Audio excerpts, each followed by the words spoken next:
ہم تو یہ امید کرتے ہیں، صرف ہماری امید جو ہے کوئی سیاسی پارٹی سے یا حکومتوں سے نہیں ہے، کیونکہ ان سب نے مسلمانوں کو ٹھگا ہے۔ بھارت کے مسلمانوں میں ایک اپریہنشن ہے، ایک ڈر بھی ہے کہ جس طرح بابری مسجد کو ان سے چھینا گیا، کہیں اسی طرح سے اور مسجد کو نہ چھینا جائے۔ نہیں، سپریم کورٹ نے آج کے فیصلے میں فاضل ججز نے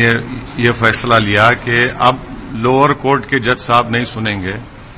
جو ایک غلط آرڈر دیے تھے، بلکہ اب ڈسٹرکٹ کورٹ کے سینئر جج کے پاس جائے گا اور جو 7-11 کا آرڈر ہے اس کو پرائرٹی پہلے سنا جائے گا، نمبر 1۔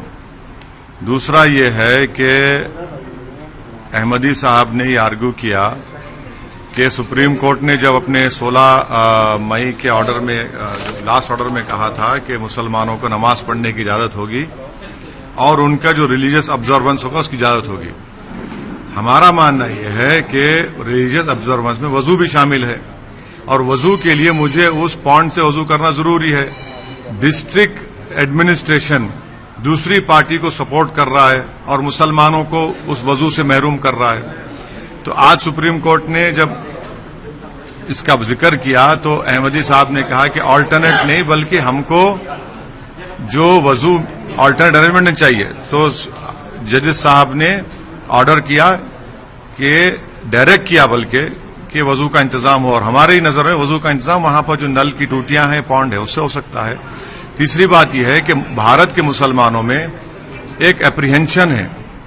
ایک ڈر بھی ہے کہ جس طرح بابری مسجد کو ان سے چھینا گیا، کہیں اسی طرح سے اور مسجد کو نہ چھینا جائے۔ تو اسی لیے ہم تو یہ امید کرتے ہیں، صرف ہماری امید جو ہے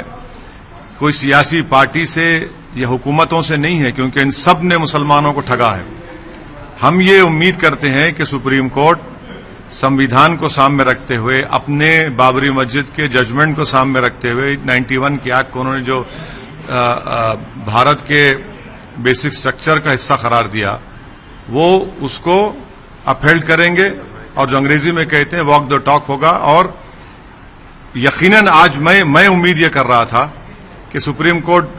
اسی سٹیج پر، وہ انیشیل سٹیج میں اس کو بولتے ہیں نا کہ دے ول نپ اٹ ان اٹس بڈ، کیونکہ اب آپ دیکھ رہے ہیں کہ اب گیان واپی سے جا کے اب متھورا میں شروع ہو گیا اور مقامات پر ڈیمانڈ شروع ہو گئے۔ تو اسی لیے اس کو اسی پہلے ہی سٹیج میں اس کو ختم کرنے کی ضرورت ہے، اور لوور کورٹس کو تو سمجھنا چاہیے اس بات کو۔ اگر لوور کورٹس انٹرٹین کریں گے اس کو، تو پھر وہ تو سپریم کورٹ ججمنٹ کے خلاف جا رہے ہیں، اور بھارت کے پارلیمنٹ میں جو ایکٹ بنا ہے اس کے خلاف جا رہے ہیں۔ سر، سپریم دیکھیے، میرا شروع سے میرا یہ سٹینڈ رہا ہے کہ میں انکاؤنٹرز کے خلاف ہوں، یہ انکاؤنٹر نہیں، مرڈر ہے۔ چاہے چندرا بابو نائیڈو جب سی ایم تھے، جب عزیز اور اعظم کا انکاؤنٹر ہوا، یا یو پی میں یوگی آدتیہ ناتھ کے سرکار میں جو لوگوں کا انکاؤنٹر کیا جا رہا ہے کہ گوشت کے اسمگلنگ کے نام پر لے جا کر آسام میں دے دیا، وہاں ان کا انکاؤنٹر ہو گیا۔ تیسرا یا سوراب الدین کا انکاؤنٹر ہوا، چوتھا نعیم کا انکاؤنٹر ہوا، اور پانچواں یہ شمشاباد، اور ایسے جہاں کہیں بھی انکاؤنٹر ہوتا ہے، بلکہ نارتھ ایسٹ میں تو سپریم کورٹ میں کیس پینڈنگ ہے۔ تو انکاؤنٹر بھارت کے رول آف لا کو کمزور کرتا ہے۔